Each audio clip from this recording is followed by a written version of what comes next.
বিহারের পর এবার উত্তরাখণ্ডের রুদ্রপ্রয়াগে ৬৫ কোটি টাকার নির্মীয়মান সেতু ভেঙে পড়ায় শোরগোল পড়ে গিয়েছে। ২ বছরের মধ্যে এই নিয়ে দ্বিতীয়বার ভাঙল সেতুটি। তবে এই ঘটনায় কেউ হতাহত হয়নি বলে জানা গিয়েছে।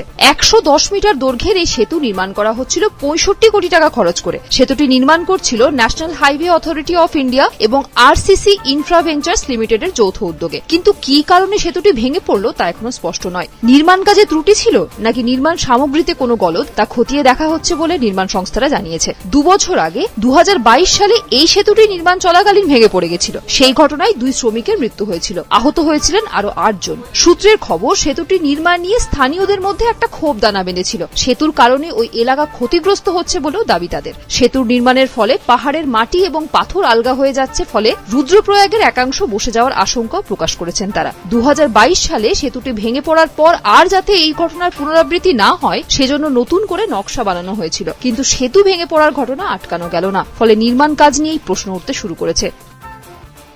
ব্যুরো রিপোর্ট, পূবের কলম ডিজিটাল।